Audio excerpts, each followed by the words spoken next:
but it doesn't matter. We discussed it, so we'll just go with the flow. I'm going to read them, which is totally out of character for me, but to keep us on track.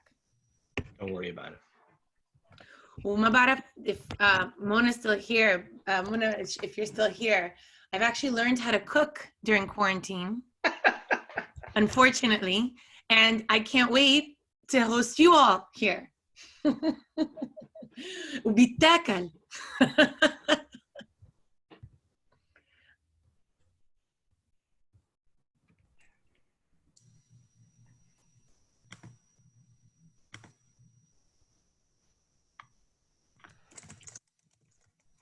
I see Muna has taken herself off the screen.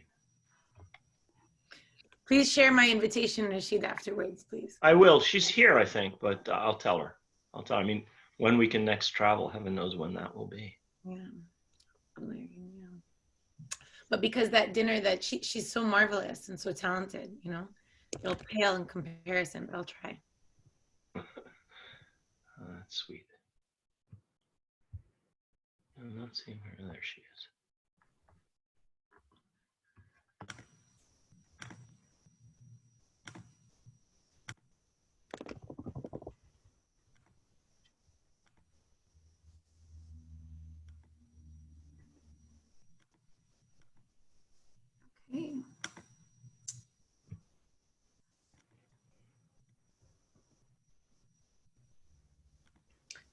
Okay, so yeah, we ready to start? Okay, so hello, thank you all for joining us this evening for this really important event preceding the 72nd anniversary of the Nakba, which is tomorrow, May 15th. My name is Serena. I'm the president of SIPA's Middle East and North Africa Forum. On behalf of Sara and myself, who will introduce herself in just a minute, we're very grateful for the Center for Palestine Studies for their help in planning this event. So we are very excited to have Professors Noura Erakat and Rashid Khalidi tonight. But before Sara and I introduce them formally, I'd like to give just a brief structure of tonight's event. So after the introductions, Sara will say a few words about the Nakba.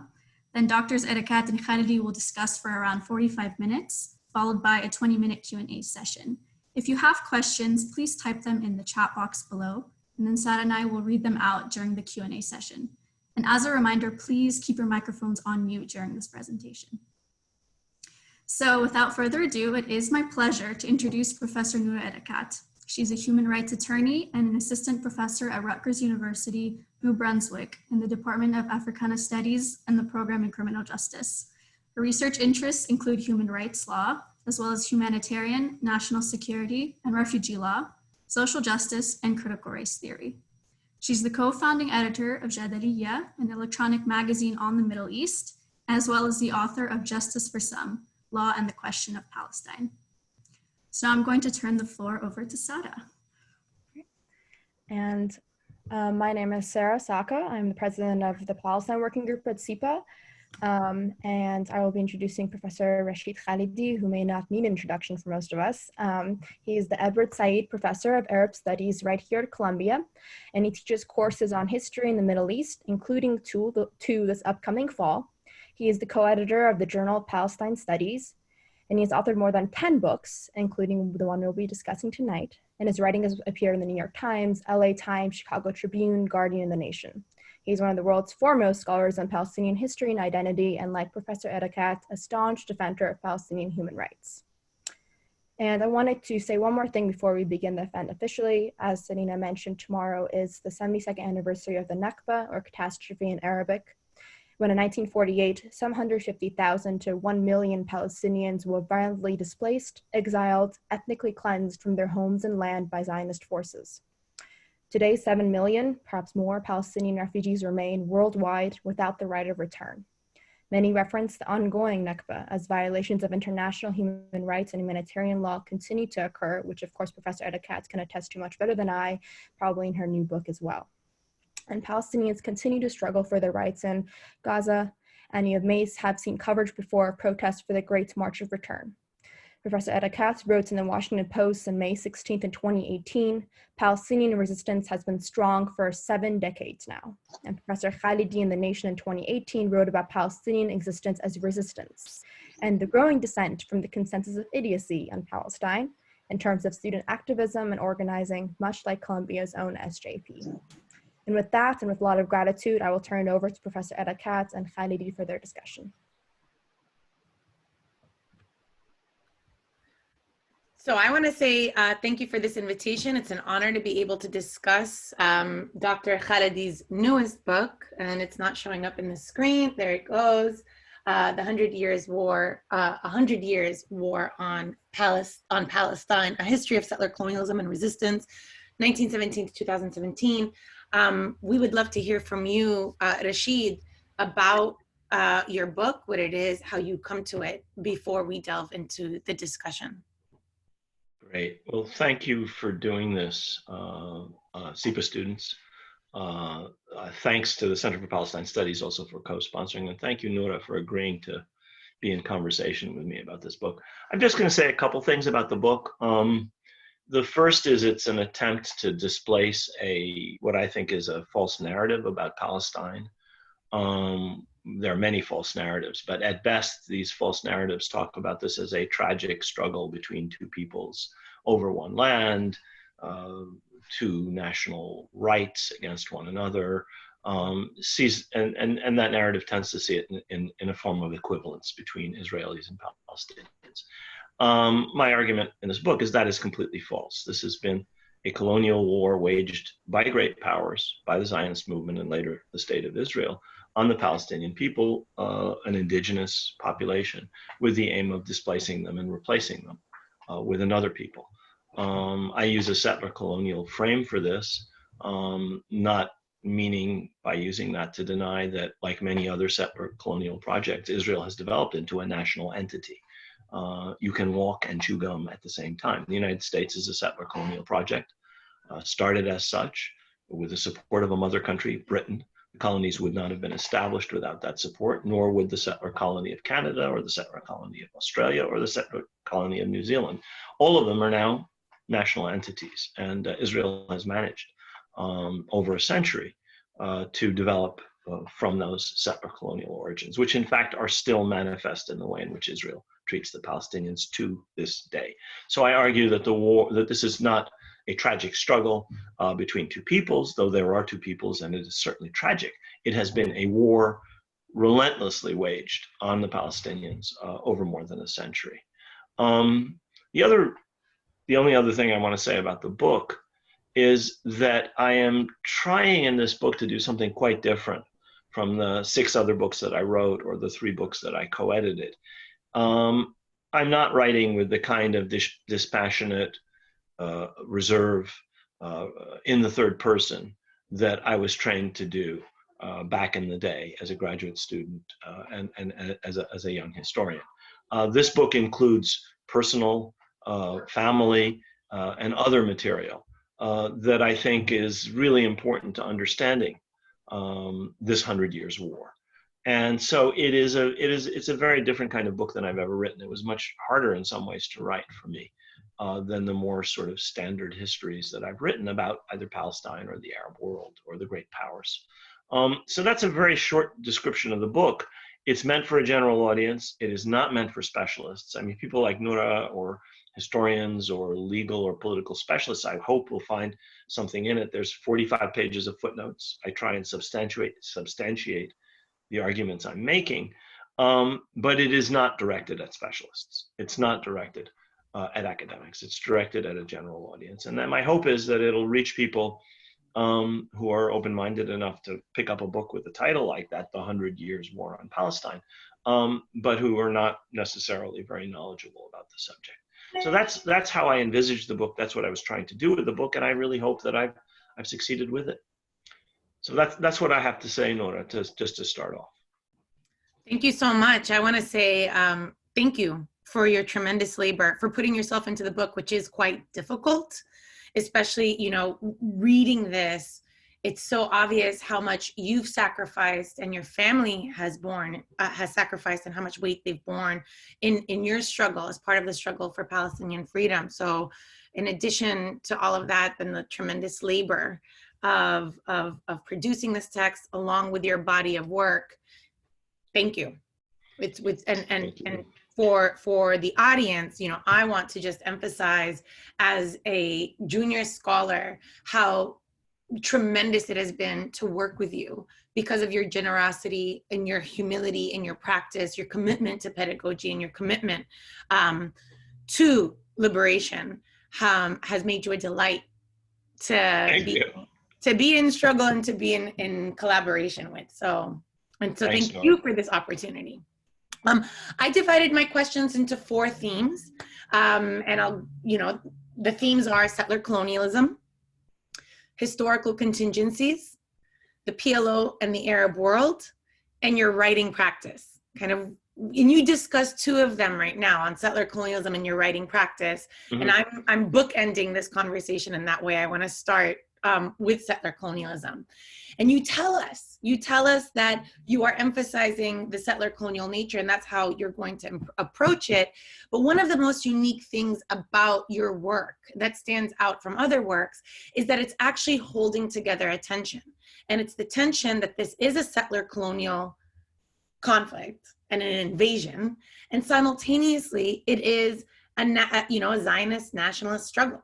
That it could be both, as you say, you can walk and chew gum, which is a complicated thing to hold.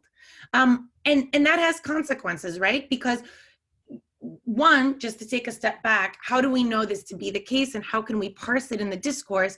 So much of Zionist mythology is predicated on the insistence of Jewish nativity to the exclusion of Palestinian nativity, indigeneity as well. So it's this acceptance that Arabs can be there and they can exist as an ethnic minority. They can be Arab Israelis, but they cannot be Palestinians with the right to self-determination. And we see that in the discussion of Arab Israelis, in the acceptance of autonomy frameworks, but not statehood frameworks, right? We see that being teased out, and this type of juridical erasure is precisely what Palestinians have in common with other indigenous nations. You cite it multiple times over and how we can catch it. Quotes by Newt Gingrich, Mike Huckabee, Lord Balfour, Golda Meir, Security Council Resolution 242, the Peel Partition Plan 37, right? So we see this strand. So what stands out to me is that, in fact, the very same things that we can draw on to describe it as a settler colonial project are the same sources that Zionists will pull on to describe it as a nationalist struggle. Mm-hmm. And so the tension is actually, it's entwined. Right. So can you walk us through how you parse out that complicated space and that entwinement to disentangle it, number one, right? And what it tells us about how, as we hold that tension, we can still insist on Palestinian liberation as such. Right. Yeah, that's a really good question, Noura, and it encompasses one of the core problems that I had in writing this book, because I don't actually think that all settler colonial cases are similar. I think, in fact, that every one is absolutely unique. And one of the problems with the use of the settler colonial paradigm, especially for some Palestinians and for some people who are scholars in other fields, is to assume a certain kind of cookie cutter approach to settler colonialism. But it is always completely different in every case. And that's one of the things I try and argue in this book. Yes, Zionism is a settler colonial movement. I quote the founding fathers of Zionism. I mean, I quote Herzl, I quote Jabotinsky. They make no bones about it. They were not unashamed of the fact that they were settlers, that they were engaged in the colonial enterprise. Of course, they believed the country was theirs, the land was theirs, but they understood themselves as European settlers coming to take over the land from the indigenous population, whom they argued were not a national entity, as you say, didn't have rights, and could one way or another be disappeared, either subjugated or, as Herzl puts it, spirited across as Herzl put it in his diaries, spirited across the borders. So that's the first thing I try and argue. This is a settler colonial movement, but it is unique in a number of respects, as all of them are. It doesn't have a metropole or a mother country. Zionism is a movement rooted in Jewish communities in Eastern Europe. It's not rooted as, say, French colonialism in Algeria was in France, or as British colonialism in New Zealand, Australia, Canada, and the United States were originally in Britain. So that subjects of the crown would come to North America or Australasia, take over, and expand the territory of the crown. They weren't coming to expand the British Empire. That was a byproduct. They were coming to establish their own national state, and that's unique. That's completely unique. There's no other settler colonial movement that I know of, at least in the modern era, that's doing the same thing. They see themselves, the rest of them, as extensions of a mother country with a fixed metropole. Zionism has had a sort of moving metropole. And you could see Herzl going from capital to capital, to Berlin, to the Kaiser, to Istanbul, to the Sultan, Abdulhamid, to Paris, to the Third French Republic, to try and find a patron abroad. They finally find, later on, Weizmann finds Britain. So that's another respect in which Zionism is unique. But then I go to the other side of it, and I say, the fact that it's a settler colonial project does not deny the fact that over time, this settler colonial project has established a national entity. That has actually happened in 3 or 4 other cases, and we shouldn't be so surprised. Now, that makes it much more difficult to deal with. That gives you all kinds of foundation myths that Zionism has been very successful in propagating to deal with. That gives you an enormous tension for the indigenous population's understanding of this. Because as far as Palestinians are concerned, we are the people of Palestine. These guys are coming along, taking our country away from us. How can you argue that they formed a national entity? Well, Americans have formed a national entity, Canadians, and so on and so forth. It has happened. It's happened against our will, with the support of the great powers, but it has happened. And that gives you a much harder issue to deal with than you have had in any other settler colonial situation. Now, in some, of course, the native population is either completely eliminated or almost completely eliminated or completely subjugated. In others, in Africa in particular, that simply didn't happen, nor in Algeria, nor in Kenya, nor in South Africa. There, the indigenous population was originally brought under control and then ultimately achieved liberation.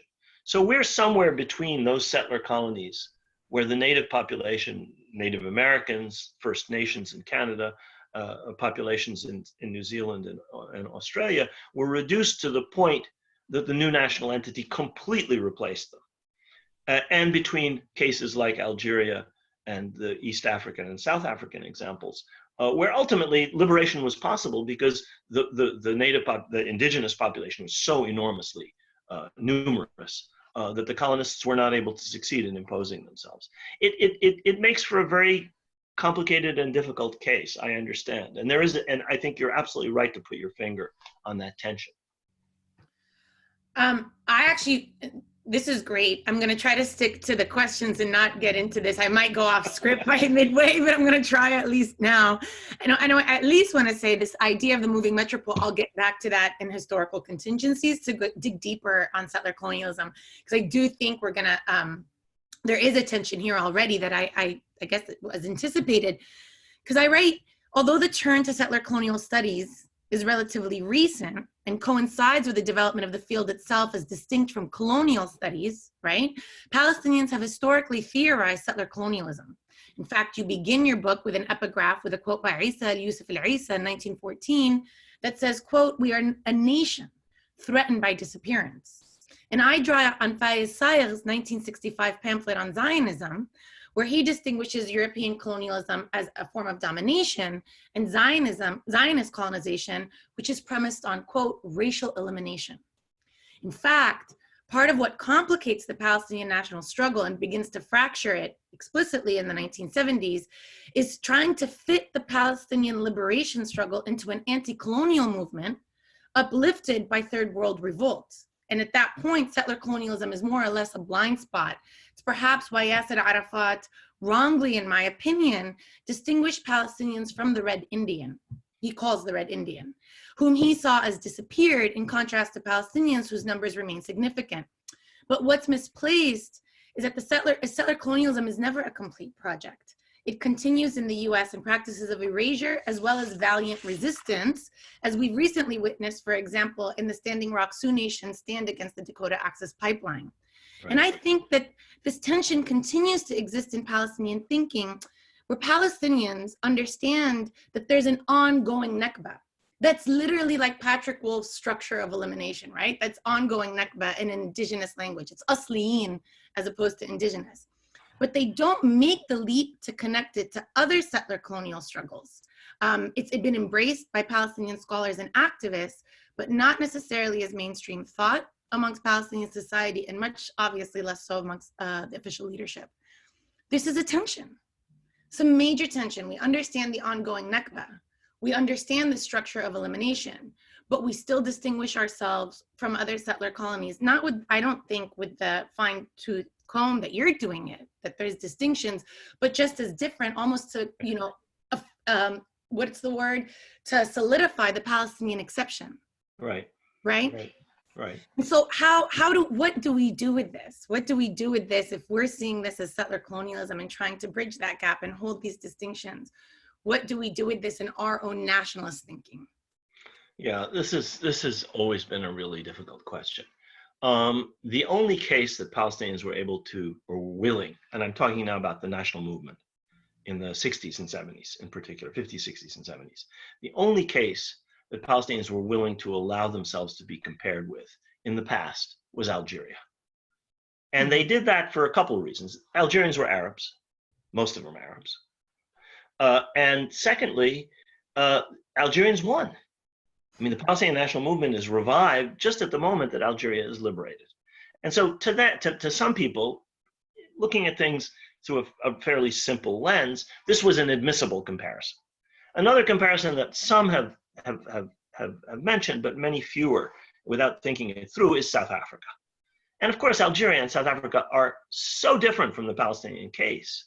And the ones that I've been talking about are so much more similar in some ways, that it is really unfortunate that there has been an unwillingness, exactly as you say, to say this is a unique case. We are different, but there are these enormous similarities. And most importantly, there are things that we can learn from these cases. I'm not talking about now as scholars. I'm talking about as Palestinians, as activists, as citizens, as people who support Palestinian human rights. There are things we should be able to learn from not just Standing Rock, but the whole history, the whole trajectory of Native American or First Nations or Aboriginal or Maori resistance to settler colonialism. Not to speak of Kenyan resistance, not to speak of all of East Africa was originally set aside by the European powers as white settler colonies, running right down to South Africa. Didn't work in the end. But each of these cases, there are things to learn from. And I think you're right, there is a certain reluctance and a certain sense of Palestinian exceptionalism. We're different, we're unique, there's nothing like us. And that's I think very unfortunate. And it's not just among Palestinians. Unfortunately, it exists as well in the scholarship. There's this, it's like people are wearing blinkers, like a horse with blinkers. They just don't see, they don't have 180-degree vision to comparisons that should, in my view, should be made. Well, given that you say it that way about these blinders that people have on, I'm gonna come back to historical contingencies and go to the PLO and the Arab world, because that's also very true of how we approach this in the Arab world. For most people who are committed to Palestinian liberation, there's a tendency to understand Palestine and then understand the Middle East afterwards, right? Refracted through that lens, as opposed to what you brilliantly do, which is to understand the Middle East and then come in and understand Palestine. And I saw that come out, you know, most brilliantly, in my opinion, in your in the fourth declaration of war, Israel's 1982 invasion. And it merits mentioning that this is one of the least studied periods of Palestinian life and resistance, with the exception, of course, of your work in Under Siege. And it's so important to study it because it's a tremendous juncture. And it's not clear whether or not we're done with it, right? We're not. Right. We're not. And so we're still living with the sequels of 82. You're absolutely right. And so I want to dig into that a little bit. And I want to ask two questions. One about how we understand the Arab world through it, the Middle East, and the other about how this is an ongoing legacy. So in the first question, I want to start with, despite, you know, you show us in the book that despite these mythologies of like Palestine is an Arab nationalist struggle, show very clearly, look, in 1982, there's collusion between the Lebanese forces and Syria's conventional army to squash the Palestinian movement and the PLO specifically. But you also show complicatedly across the region, there's this bigger question, not just between, people understand it as communism versus capitalism, and you say, no, it's a struggle between Arab authoritarian regimes and political Islam, right? So you, in an instance of historical specificity, are showing us this complication, and in a read of the region, are showing us, how we're going to understand Palestine looking at this broader, lens. So can you draw on those two things to tell us how today we can understand Palestine also beginning from the regional scope and moving in, which is not something that we do. Right. This is one of the most ignored aspects of the conflict over Palestine. People who are coming to sort of Palestine through a sort of Palestine 101, the beginning to learn about it, they begin to understand some things about Zionism, about settler colonialism, perhaps, certainly about occupation, about oppression, a little bit about Palestinian history. What they don't understand, and it's harder to understand, I can see why that might be the case, is the relationship between Palestine and the Arab world, the relationship between Palestine and the Middle East, and the relationship between Palestine, I'm going to just broaden it from your question, to global issues. This has always been a global issue. Without the Balfour Declaration, without the League of Nations, without 242 in 1967 and the United Nations, the Palestine question would not be where it is. These are global issues. But the thing you're pointing to is as important and less understood than the global or even the Palestinian level. And that's the Arab and Middle Eastern level. And the Palestinians, I think, benefited at a certain point of 50s, 60s, and 70s from their ability, their national movement's ability to speak over the heads of unrepresentative Arab governments to Arab public opinion, to win over a large portion of Arab public opinion, and to balance the hostility of mainly autocratic, mainly undemocratic regimes to them with the enthusiasm of most people in the Middle East, not just actually for that matter, Arabs, Turks and Iranians as well, for the Palestine cause. And I argue at a later point in the book, and that all comes to a head as you suggest in 1982, when you have a number of Arab governments sit there watching an Arab capital being besieged for week after week after week. Tens of thousands of people are killed and wounded, and none of them lifts a finger. And I think that's really, really important. And it's something, of course, that Israel took to heart. It's something that the United States, Israel's partner in crime in the 1982 war, took to heart. And it's something that they've rode with ever since. But there's a counterpart to that, which is that when the PLO was successful in reaching out over the heads of Arab regimes, it actually was able to counterbalance the hostility of those regimes. And this is a lesson for today, I would argue. I say this in the latter part of the book. Part of the problem for the Palestinians is these undemocratic regimes. Democracy in the Arab world, democracy in the Middle East will change things. Not always for the better, but in many cases for the better. Because public opinion can be reached in a democratic system in a way that it's very hard to do in a country like, say, Egypt or, say, Saudi Arabia, where you have a powerful, repressive, secret police regime which completely controls public discourse and will not allow any dissent. I mean, Rami Sha'ath, the son of Nabil Sha'ath, is being imprisoned today for organizing BDS in Egypt. I mean, they claim he's a terrorist. Of course, any opponent of the regime, that regime is labeled a terrorist. That's an example of how hard it is to operate in that kind of environment. So one thing that we, I think, as activists around Palestinian rights should take heart from is the powerful current of democracy that started to become apparent in 2011 and was still clearly functioning in places like Algeria, Lebanon, Iraq, and the Sudan as recently as this fall. Now, this pandemic has changed everything. Who knows where things are going to go? But that current was there in 2011. That current successfully overthrew only one regime, which is the Tunisian regime. The Sudanese have a chance. The Algerians have a chance. God help the Lebanese and the Iraqis. and certainly God help the Syrians and the Libyans and the Yemenis who rose up against their autocracies and have been mired ever since in civil war.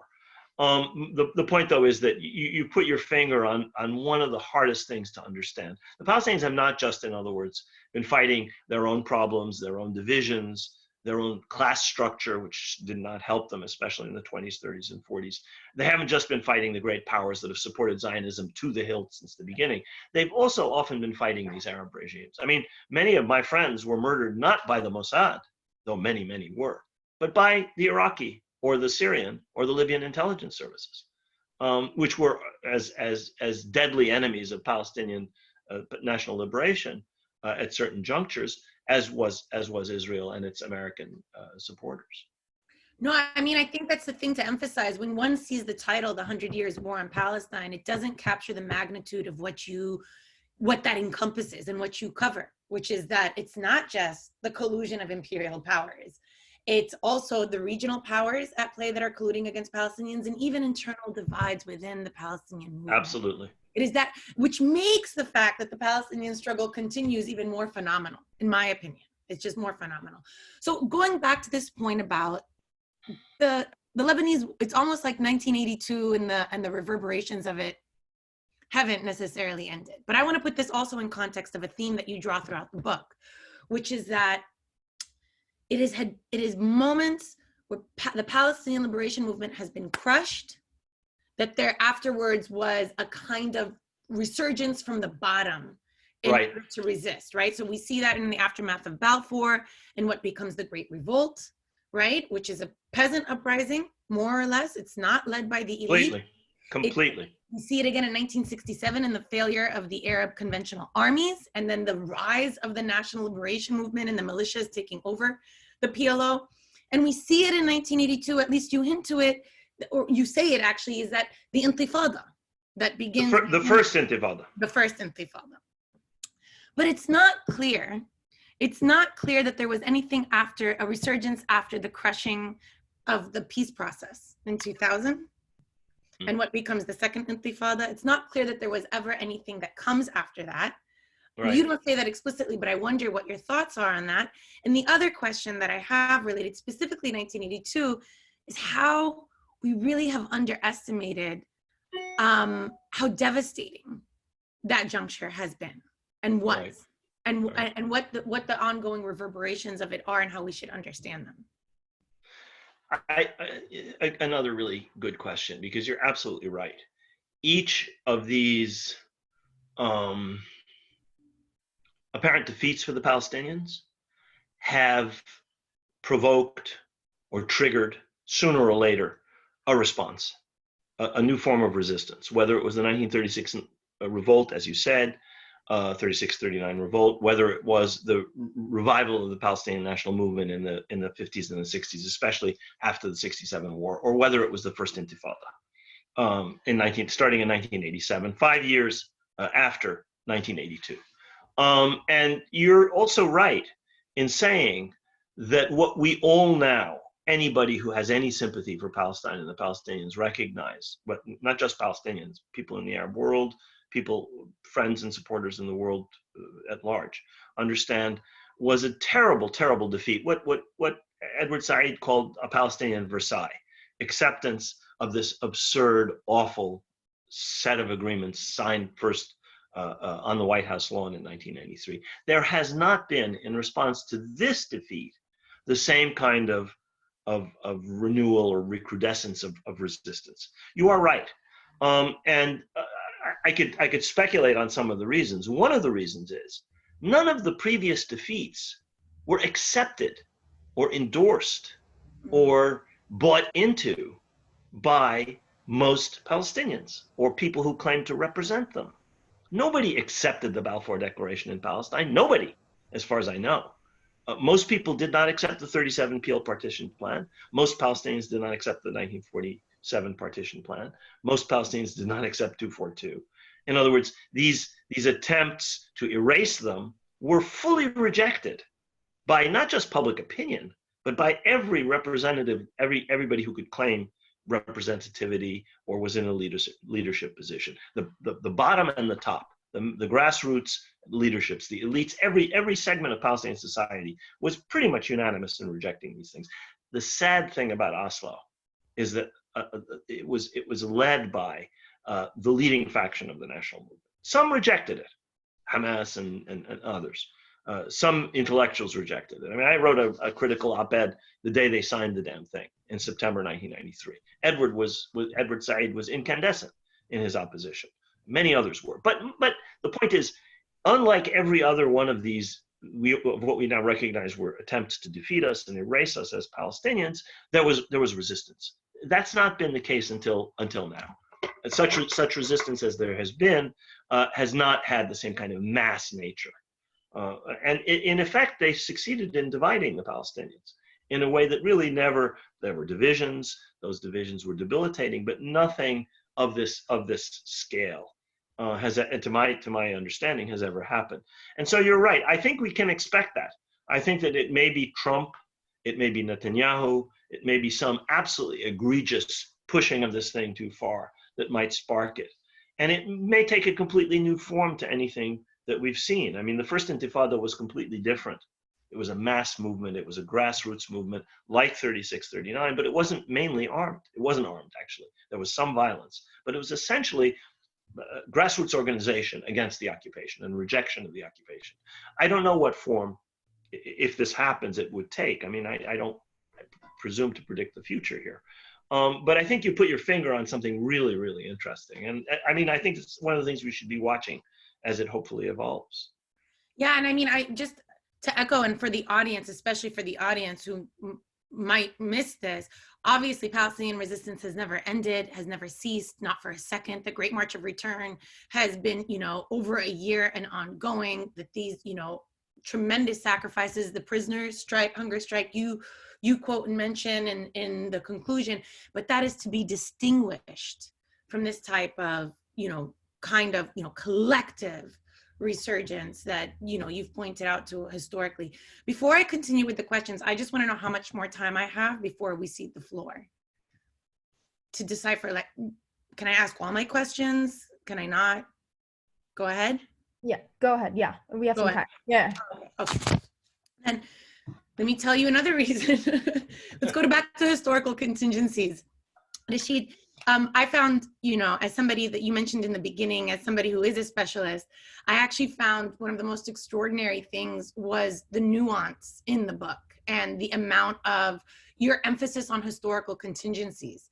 That despite how we tend to see 100+ years of warfare on Palestinians and Palestinian life, we tend to have this idea that it's just been a conspiracy from the very beginning. Right? A conspiracy to make it into a Jewish state, a conspiracy to remove the Palestinians. And yet you demonstrate there have been multiple moments where it could have been different. Right. So that yes, this outcome is predictable, but it wasn't inevitable. Right. And I wanna look at just 3 of the historical contingencies to tease them out. Among Zionist thought and leadership. The second is amongst British imperial sponsorship, and the third is US imperial sponsorship. Mm-hmm. Right? So for the first one, this was my favorite, and I had no idea, but you tell us that Zionist leaders like David Ben-Gurion and Yitzhak Ben-Zvi initially sought to integrate into Palestine rather than to colonize it. Can you tell us more about that thrust to integrate, and what catalyzes the shift to colonization instead? Right. Well, this is a pre-World War I phenomenon, mainly. It involves one group that called themselves Canaanites. They saw themselves as people of this land and saw the Palestinians as people of the land. And so these are people who were originally Jewish who've converted to Christianity and then to Islam. And so the geneticists say they may actually have been right. That there is a genetic continuity going back quite a ways in Palestine among Palestinians. But in any case. And so people like Ben-Gurion went to Istanbul and Ben-Zvi went to Istanbul, learned Turkish, intended to integrate themselves into the Ottoman system. Not because they weren't Zionists. They believed in the idea of the Jewish people reestablishing itself in the land of Israel, but they saw that in a way that was compatible with some form of integration. And you have strains of this into the 20s and 30s with people who learned Arabic and tried to live a different kind of life. The best historian of this is actually Salim Tamari, who talks about especially Mizrahi Jews, but also many Ashkenazis who arrived and tried to do this. Now, what changes? You have to look at some of the narrowly focused scholarship on either Zionism or early Zionist settlement, or the relations between the Zionist movement and its external patrons. Something happens before, during, and immediately after World War I, which is the massive foreign funding that comes in, originally directed by the Americans as war relief during World War I to Jewish communities in Palestine, and which the Zionist movement takes control of, and which gives them the ability to organize and control the community and to basically discipline these dissidents. And there are a variety of them who remain. The Brit Shalom group continues until much later, into the 40s and 50s.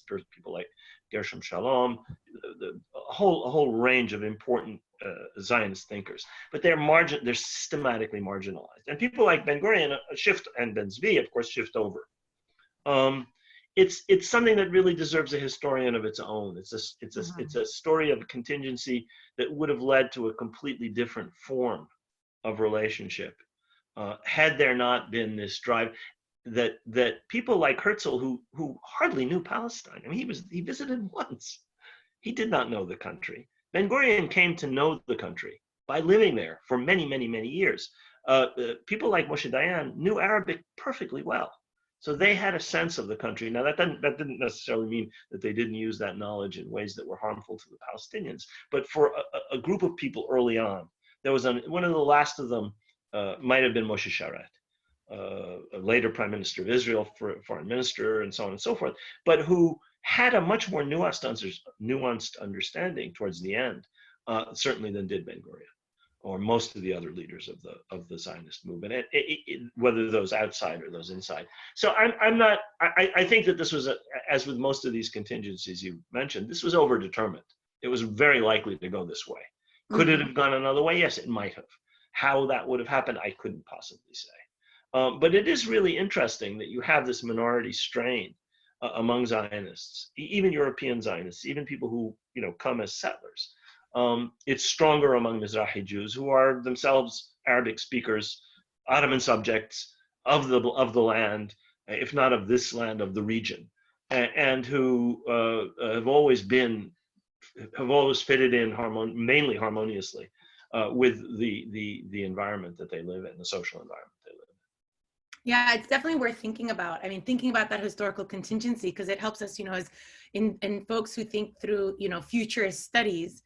It's one of the things you can draw on history to think about what that future could look like. It's one of the things I draw on to think about what if, in fact, Zionists wanted to be indigenous, if that's in fact what they are, what that would mean. It would actually mean becoming part of it and integrating. So just, things for thought. Second, historical. Let me just say something.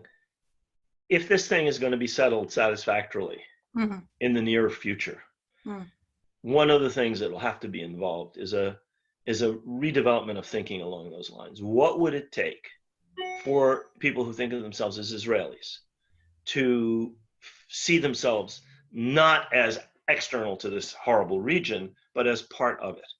Not to say this horrible expression, we live in a jungle, or we live in a nasty neighborhood. It's sort of kind of racist attitude that you have towards African-American neighborhoods on the part of, it's a nasty neighborhood. Well, if you think that way, you're going to be at odds with it. You're going to be in conflict with it forever. And how that might change is one of the things that I think people have to think about. Absolutely, absolutely. And it's actually, it was Ben Gurion who said that Israel is part of the Middle East in geography only.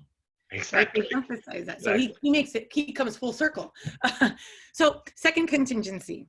One of the things that we tend to think is that the Balfour Declaration basically promised to establish a Jewish state in the place of Palestine, but that was never the case, right? You point out that there were exceptions. That was the case among Lloyd George, Lord Balfour, Churchill, Winston Churchill, but the idea was to establish a Jewish national home as a cultural mecca in order to serve and further British imperial interests and penetration into the region. So it wasn't inevitable. It wasn't inevitable that this would become a state project. We see those contingencies and we see the British going back and forth. We see it in the white paper of 1939 most clearly. Most clearly. Most clearly. But so that points to us, and you highlight it very, very starkly for us. This wasn't inevitable either. What can, as a historian, obviously, how can we understand this turn? What is the catalyst that determines this outcome in particular? Zionists always believed in it, but the British didn't. So what does Exactly. Yeah. Exactly. Something very strange happens at the end of the 30s. Had it happened earlier, everything would have been different. Other Arab peoples brought under British imperial rule rose up right after World War I, when the European powers were weak. They just fought up. They'd been bled almost to death in World War I. They had no money. And so risings in Iraq, risings in Egypt in 1919 and 1920 produced a modicum of independence. Rising in Syria in 1925, rising in Morocco in 1925-26, shook European imperial power. The Palestinians didn't rise until the late 30s. That rising forced the British to issue a white paper, which essentially terminated their commitments to Zionism and showed that their commitment to Zionism was completely pragmatic and not really ideological, that they had no particular sympathy for or interest in Zionism per se. It was a tool to an imperial objective. And if that objective had to be achieved differently, they were perfectly willing to do that. They dropped Zionism like a hot potato and tried to cotton up to the Arabs with the 1939 white paper. The Arab regimes, they knew they'd have to fight World War II in the Arab world, and they did. They had to fight in North Africa. They had to fight in Syria. They had to fight in Iraq against the Vichy forces in Syria and suppressing the Iraqi revolt, and against Rommel in North Africa. They knew this in 38, 39. And so they turned on a dime. The Zionists, of course, were incensed. Had the Palestinians been able, for reasons that demanded other things happening, had they been able to force these choices on the 20s, everything would have been different. Before the rise of Nazism, the position of Zionism amongst Jewish communities the world over was completely different than after the rise of Hitler. Britain made commitments to independence in Egypt and Iraq. They were limited commitments, but the Egyptians got membership of the League of Nations, got all kinds of limitations on British control over Egypt. So did the Iraqis. I'm not saying that necessarily would have been easy in the 20s, or it could have happened easily, but it's a perfect example of the contingency you're talking about. But by 39, just to finish this, by 39, Britain was about to become a spent power, and the two new superpowers had already been, had already been appealed to by the Zionist movement, which has established very good connections, such that after World War II, the United States and the Soviet Union take over from Britain. So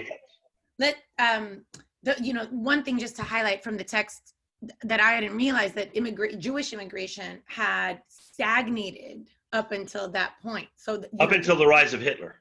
And then that changes everything. And then we see a boom, right? By in the 30s. 3%, right. But where you end this about the appeal, what I would say the tapping of different imperial powers, brings me to the third contingency, which is the United States. We're on the eve of annexation. We see, the Trump administration basically bless this colonial acquisition by force, a blatant war crime. And obviously that's the culmination of decades of US Mideast policy. And for most observers looking at this, they just think, oh, the United States has always been a supporter of Israel and a patron. And yet that's not the case either. We don't see that full frontal pivot that Israel makes to the United States until 1967. Same for the US. They don't make the full frontal pivot and embrace Israel as its most unique ally until. And your book, Justice for Some, the chapter on 67 shows that very clearly, actually. So it's something that I'd like to emphasize as well, that this is a critical shift and that we can contextualize as another contingency, but there were contingencies before in March 1948, the US backtracks on its support of partition in the Security Council. right? Right. Which is what spurs Plan Dalet and spurs, mass removal. But more than that, I mean, this says something about the US as not being always Israel's patron.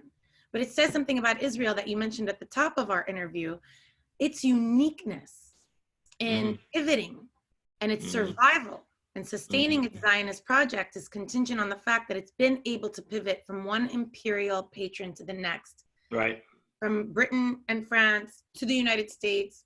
It looks like it, guessing from what Pompeo is talking about with Netanyahu yesterday, next is going to be China, right? That this is what also makes Israel very unique in its, in its ability to pivot and anticipate that next step. So how should we understand this now in the US's role? Right. I go in the book through exactly these, as you call them, pivots, shifting from one metropole to another.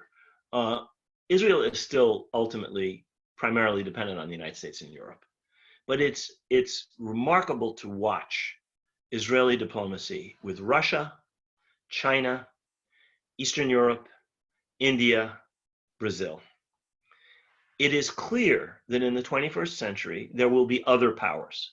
It's going to maybe still be a unipolar world, but it will maybe not be as unipolar. It might become bipolar or multipolar. But even if it's still a world dominated by the United States, it may well be one in which these and possibly other countries will have a much bigger role to play. Israeli diplomacy has been working on this fastidiously for years and years and years and years. And they are, in effect, preparing what I call leaping from one iceberg to another, which is what they've done so adeptly over the past century. They're preparing for the possibility that this iceberg might melt, that American support for Israel might decline. What's happened within the Democratic Party, what's happening within the younger people among the American Jewish community, what's happening on American college campuses might be a signal of that. What might or might not be happening in Europe might similarly be a signal that this is coming. And we're not saying coming in 2024 or 2029, we're saying coming in the next few decades.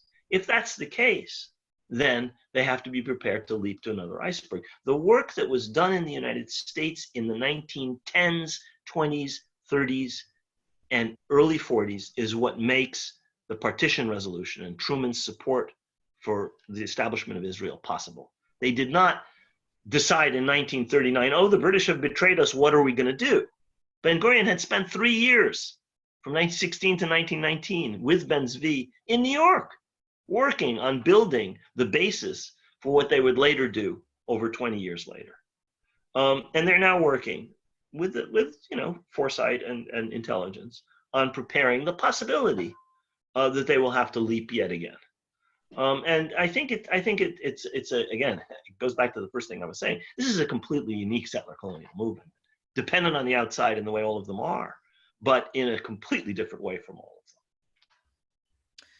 So I'm gonna now close before we open up because you have a lot of questions coming in, but I want to close with the personal, which is the second point that you mentioned about writing this book. I so appreciated how much of yourself you put into it. You put your family in it, your great-great-uncle, your father, your experience with your father. You were there in the Security Council in 1967. You put Muna's family in it. You put Muna in it and your children, right? All of them appear, which is a different way, right, of writing history. And it's actually, if one is going to be bold, it's an indigenous way of writing history. And it comes in a tradition of, oral histories and our personal narratives that get to write this history. So you're making an intervention also in historiography and how it's written, right? So I'm keen to hear what helps you come to this moment that you want to do this. And I want to add my observation, which is that I think an alternative ending to the book, and perhaps one still to be considered, somewhere, somehow.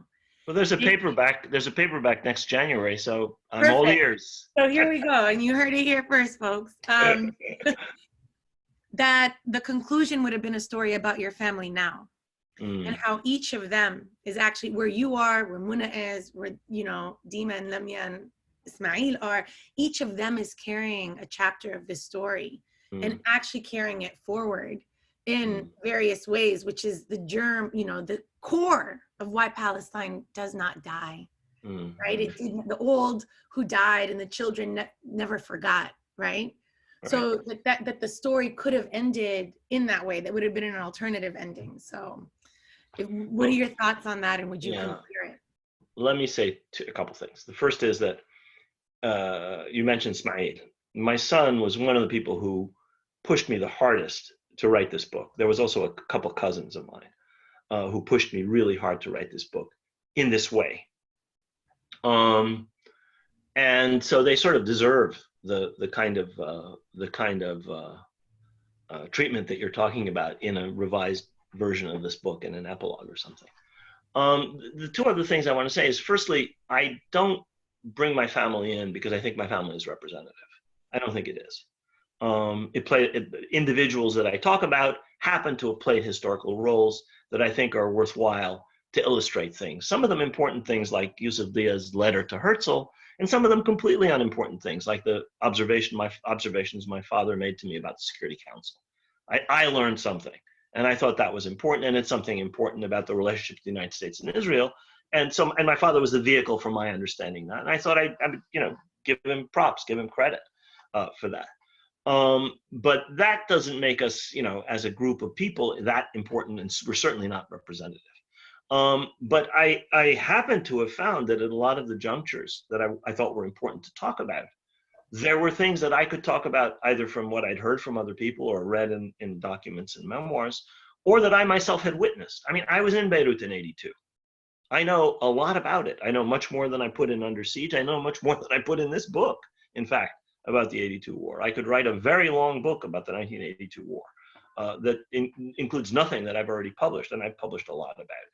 So I thought that it was valuable to bring my views, not just as an observer or a participant, but as someone who was a trained historian and who actually had access to documents in every one of these cases.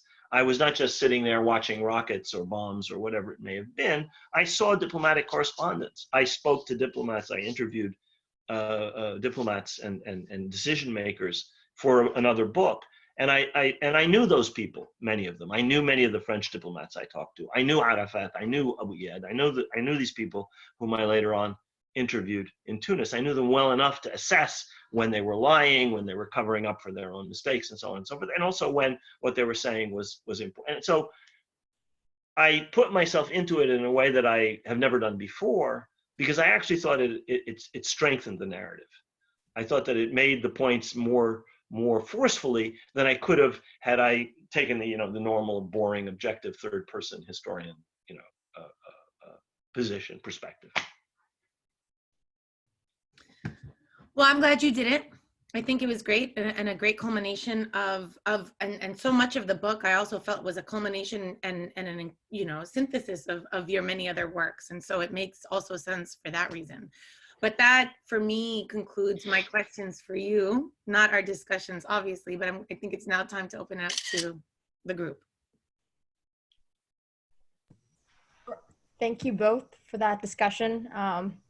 I think everyone's real much enjoying it. I think we only lost one person probably, so that's a great sign.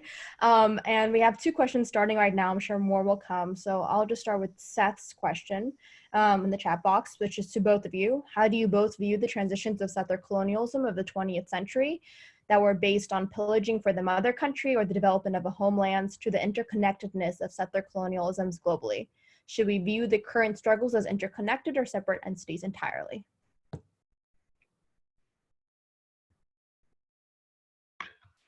I'll take a crack at that. It's a tough question because you almost have to go case by case to answer it. And I don't want to bore you all with my views on Algeria and my views on Kenya and my views on New Zealand, some of which are not very educated. I mean, I'm now working on learning more about the British settler colonial case, which is Ireland. I think that we have to really broaden our lens, and especially in looking at British settler colonialism, start with Ireland. And also look at other kinds of colonialism that did not involve settlers. The way in which the British ruled Egypt, or the way in which the British ruled Nigeria, or the way in which the British ruled in India are really important to understanding what they do in Palestine.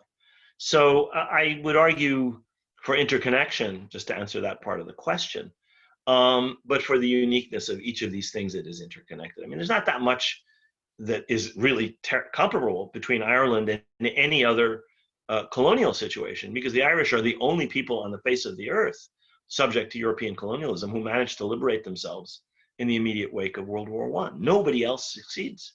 It takes another world war and the weakening of the European colonial empires before any colonial structure is dismantled anywhere on the face of the globe, with the sole exception of Ireland. So the Irish are unique, and you look at the way they did it. I'm not an expert on Ireland, but I'm learning about it. The way they did it was remarkable. I think you could make similar examinations of some of these other cases, Kenya, South Africa, but also then look at some of the cases which have not been successful in order to draw comparisons. So, I mean, I'll just answer briefly. Another way to think about your question is, you know, is taking to heart Rashid's emphasis on distinction and the nuances between these settler colonies. Then how is it that we can see them as related? I think that we can see them as related in that the distinction doesn't mitigate some of the structures that are in place across these different geographies, right? And so we should appreciate that still. Number two, I think the other thing that we should think about is that settler colonies protect one another. You know, it's not a surprise that it's the United States and Canada and Australia who are actually the most fervent supporters of Israel, of its wars, and even of, you know, its recent proclamations on Jerusalem. They stand out. They stand out for defending Israel in those instances. And I won't blink. You know, obviously, before I say that, it has to do with also protecting their settler mythologies and their colonial takings, you know, and what they have enshrined. And then the last thing in terms of the futures and for the struggle, it's out, you know, how to end settler colonialism is so different than how colonialism is ended, right? And that's because of this structure. The structure in colonialism is one of domination, extraction. The settler travels and leaves their sovereignty behind so they can return to it. Obviously, you end that domination, the settler returns. In the settler colonial structure, as Rashid has pointed out, the outcomes vary. We've seen a number of them. We see how a number of them play out, but none of these struggles are over. How Palestinians choose to decolonize could be a different models, but it's about that choice and about that political agency. And one of the biggest challenges, in my opinion, is not necessarily the structure itself, but the fact that Palestinians have not had the imagination to think about decolonization. We have been trapped. We have been trapped, to use an analogy from Rashid, the iron cage was the mandate, the mandatory power and the mandate. Our trap right now is our sovereignty trap. That's where I end the book, that we're in a sovereignty trap where we believe that our freedom is contingent on independent statehood. And that has limited our imagination to think about what does it mean to decolonize? And equality, a struggle for equality is not the same as decolonization. Because equality only insists that we become equal to the settler, but not to actually reestablish the relationship of the settler to the land, which is what we were talking about. What does it mean to be part of the Middle East and of the Middle East and not just there in geography? And, we haven't figured that out as Palestinians. And so that's going to be very different and still interconnected. Okay, so we have another question. So they're pouring in, like you said. The next one is from Anna. Is it a coincidence that the system of apartheid in South Africa began in 1948 of all other years? Do you have any insights on how we could understand this overlap in history and what it could mean for the future of BDS organizing for Palestine, or better nuancing the apartheid comparisons between each of the two particular contexts? I actually think it is a coincidence. It might not be, but I think it is. So that's the first part of the question. As to the insights on how we understand this overlap in history, I myself think that there are some interesting comparisons between South Africa and Palestine, but I think that we make a mistake in overemphasizing the uniqueness of the similarity. Of just talking about apartheid. It's not. It's much more complicated than that, and there are many other cases that are very similar to what Zionism has done in Palestine, more similar than what white, Dutch, and British settlers did in South Africa. So, I mean, the apartheid analogy is useful because everybody understands apartheid. The apartheid analogy is useful for, I defer on the legal aspects, of course, to Noura, but because there are a couple of legal aspects, especially after the citizenship law of 2018, nation state law, I should say. But I think that we overemphasize South Africa to our peril, myself. It's useful, it's important. Apartheid, because the term is just so well understood, has a value, but it can be overemphasized and misunderstood. Also, the African population, the native population, remained an overwhelming majority. Palestinians are more numerous than Israeli Jews, but Palestinians inside Palestine are a bare majority. So it's not really in that very important respect similar. And demography, that's the key issue in settler colonial cases. It was the key issue in North America and in Australia and in New Zealand. And it was the key issue in the defeat of settler colonialism in every single case in Africa. So I agree. I think I don't know better, but from what I know, it is a historical coincidence. I do think that the reason that the analogy is overemphasized and the comparison is overemphasized is because apartheid became associated with South Africa and the way that genocide becomes associated with the Holocaust, right? You take a general term that also has a legal definition that's been universalized, but then it's applied to a particular situation so that we can't lift it without lifting that situation. And apartheid is defined as a system in the 1973 convention that condemns it as a crime against humanity. It's enumerated what are the qualities that make it such, and so it could be evaluated independently. And yet, because it's associated with South Africa, this is where the analogy comes. The other distinctions that I think that we should think about and why Palestinians have drawn on that is specifically, why a grassroots movement has drawn on it, I think is for tactical purposes. Because the question of racism has more or less been settled, right? It's obvious that racism exists. We're still, fighting against it when it manifests in different ways.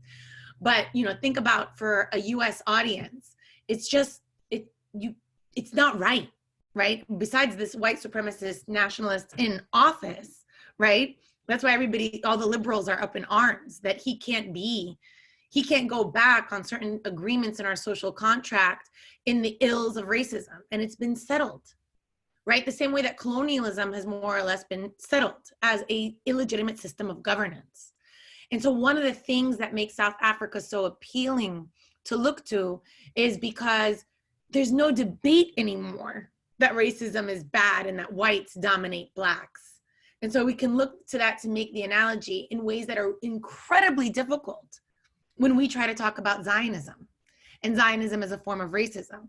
And that debate is still ongoing and raging so well that the move is to censor it altogether. And so, and then so I think that's why there's this emphasis and what we can draw from it without analogies don't have to be perfect. This is the whole thing about nuances. The last thing that I'll say is, what I think is understudied in South Africa is not necessarily the differences. I think people have pointed out the differences. Lubna Khatami recently did a great piece for Marip on this as well. So for folks who are interested in looking at that nuance, but is that the unfinished struggle against apartheid. South Africa today is known now for its xenophobia against other African migrants and immigrants. There is something horrible that is, unraveling. There is something that was not achieved in the struggle against apartheid that is manifesting today and continues, and that doesn't get as much attention because it's seen as, there's been triumph. What lessons do we have to learn from that unfinished struggle, right? How can we walk into similar traps? I, for one, draw on Namibia, which was also under apartheid rule, and do draw the comparison, at least to show what are the traps Palestinians walked into that Namibians didn't, right?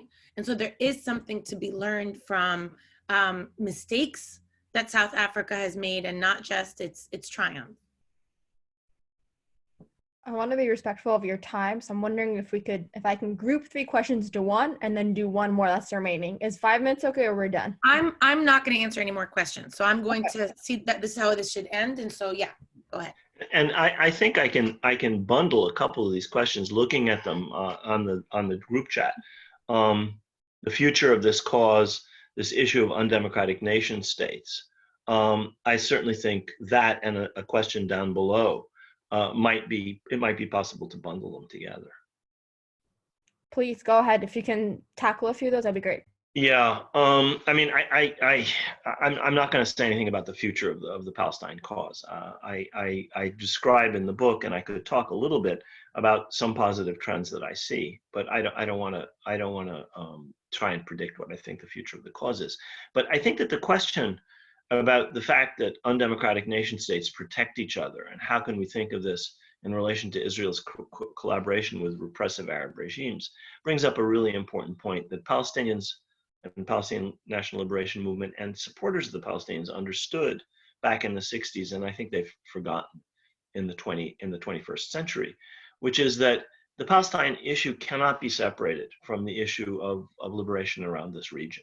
It's just not possible to do it. It was always part of a broader movement in the Arab world and in the Middle East and in the world in the 60s and the 70s. It was actually part of a broader movement in the 30s. People don't realize it, but the sympathy for Palestine in India and North Africa was crucial to the limited successes that the 36-39 revolt achieved. I'd have to go into stuff that you don't want to hear about in detail. The British India office was terrified of the impact of Palestine on Indians, not just Muslims, the Congress Party, and Indian Muslims. The French, I've looked at the diplomatic archives, the French were terrified of the impact of Palestine on Algeria, Morocco, and Tunisia. So they were linked. The Palestine struggle was linked to other struggles for liberation in the 20s, the 30s, the 50s, the 60s, the 70s. We have forgotten these connections.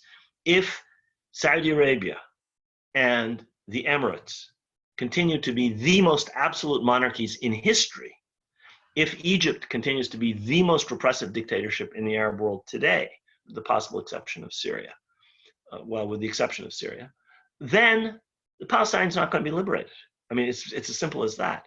Those are changes that have to take place. And the connections, the intimate connections between the Egyptian regime and Israel, between the Saudi regime and Israel, between the regime in the United Arab Emirates and Israel, are an indication of the fact that they understand the connection from their side in a way that unfortunately not everybody in the Emirates or in Egypt or in Palestine understands. Who's opposed to what Zionism is doing in Palestine, or who's opposed to what the Sisi regime or these horrible kleptocracies that are stealing the wealth of their people and arrogating them to these families that spend with no thought while their people, in some cases, are actually suffering in a variety of ways, and while people in the region certainly are suffering. So these are all connected, and I think that that's something that Palestinians and supporters of Palestine have to understand. We're not just opposing American policy on Palestine. I think we have to be opposed to a lot of other aspects of American policy in the Middle East and the region, support for undemocratic regimes. So I think that that's a response to, I would say, a couple of the questions. If you want to put one more, or you want to stop now, I'm good either way.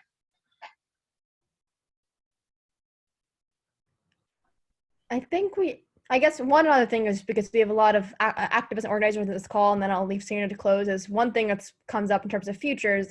How do we push more people to join the cause for Palestinian liberation and struggle and allyship? I know both of you are involved in some ways with different activists. So, and I know in the context of the executive order, we'd be curious to hear your perhaps parting words, either of you or both of you, or just one of you, about in terms of that.